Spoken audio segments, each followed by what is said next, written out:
Acts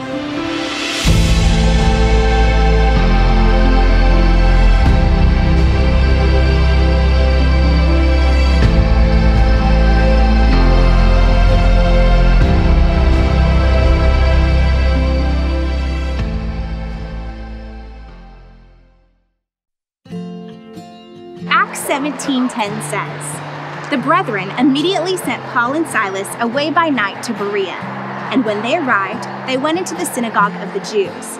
Now these were more noble-minded than those in Thessalonica, for they received the word with great eagerness, examining the scriptures daily to see if what Paul said was so. Therefore, many of them believed, along with a number of prominent Greek men and women." We see Paul running from the mob of Thessalonica, and he comes to Berea. Following his custom, he comes to the synagogue in Berea, here, and starts preaching to the Jews. He calls these Berean Jews more noble-minded than those in Thessalonica, and many people believed. So what was the difference? These Berean Jews studied the scriptures daily to see if what Paul said was true. Remember, the New Testament didn't exist at this time, so they would have been studying the Hebrew scriptures, known to us as the Old Testament. Paul's main message to the Jews was always that the Messiah, who was foretold in Scripture, is Jesus whom you crucified. He would have referenced scriptures such as Isaiah 53:10.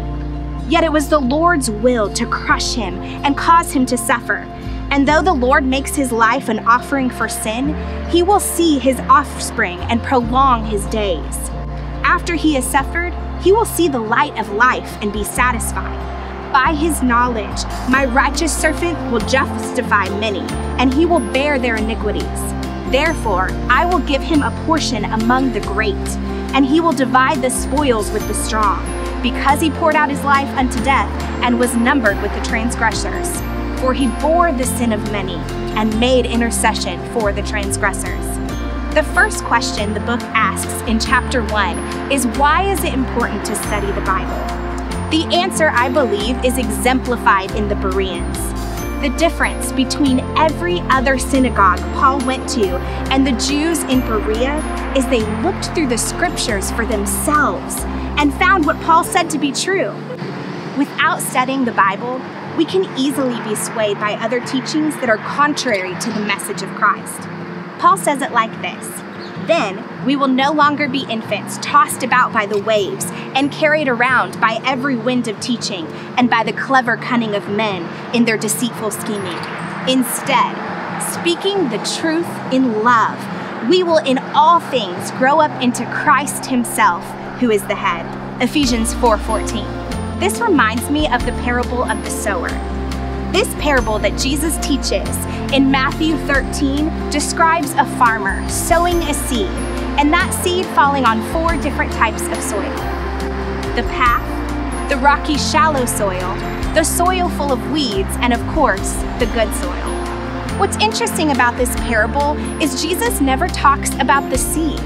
He doesn't teach us a lesson on how to choose the seed, how to throw the seed, none of that. Instead, he talks about the soil, which Jesus tells his disciples later is the condition of the heart and those who hear the message of the kingdom. So, in today's class, the first thing we must do is prepare our heart to receive the message God is giving us through his word. Make sure your soil is ready. Then, like the Bereans, study God's word. Test every word you hear from a pastor or a message and make sure it lines up with the message of the kingdom.